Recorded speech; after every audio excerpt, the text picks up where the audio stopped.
ఇది కే రేవంత్ రెడ్డి ఎడిమక్కాలి గోటికి కూడా కేసీఆర్ సరిపోరు. మంత్రి కోమటిరెడ్డి వెంకటరెడ్డి.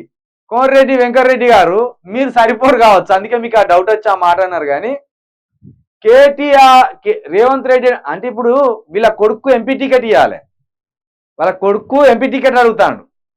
కాబట్టి ఆ ఎంపీ టికెట్ ఇయ్యననేమో రేవంత్ రెడ్డి అంటాడు.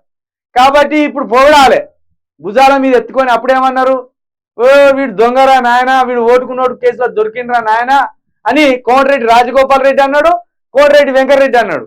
గవాడు పార్టీలు ఉంటే మేమెందుకుంటాం రా, రేవంత్ రెడ్డి అనేటోడు దొంగ, రాష్ట్రాన్ని నమ్ముతాడు ముఖ్యమంత్రి అయితే, గటంటోడు ఉంటే మేమేడు ఉంటాము అని వీళ్ళ తమ్ముడు అన్నాడు, ఈయన అన్నాడు. ఇప్పుడేమంటాడు, రేవంత్ రెడ్డి ఎడమకాలి గోటికి కేసీఆర్ సరిపోట. మీరంతా మొత్తం 64 మంది గెలిచింది కదా కాంగ్రెస్ నుండి, మీరు అందరు కూర్చొని ఒకసారి మీ ముఖాలు మీరు చూసుకోరు. కేసీఆర్ తోటి మనం మాట్లాడగలమా? కేసీఆర్కు ఉన్న సబ్జెక్ట్ మనకు ఉన్నదా? అసలు కేసీఆర్ తోటి మనం పోటీ పడతామా?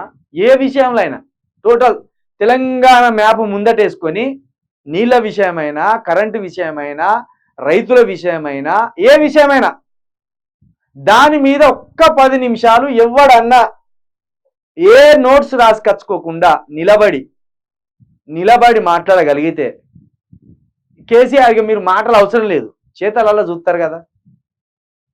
పవర్ పాయింట్ ప్రజెంటేషన్ ఇస్తానని తప్పించుకున్న దొంగలు సబ్జెక్ట్ లేక మీరు కేసీఆర్ తోటి పోల్చుకుంటానులా, కేసీఆర్ తోటి పోల్చుకుంటానులా మీరు ఎక్కువ ఊహించుకుంటాను. మీకు మీరు రేవంత్ రెడ్డి ఇంకొక 100 జన్మలు రేవంత్ రెడ్డిగా పుట్టినా కేసీఆర్ ఎంట్రక మందం కూడా కాడు.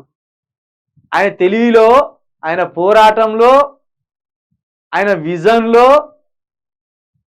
ఏ రకంగా చూసినా రేవంత్ రెడ్డి ఎంటిక మందం కూడా కాడు కేసీఆర్ కింద.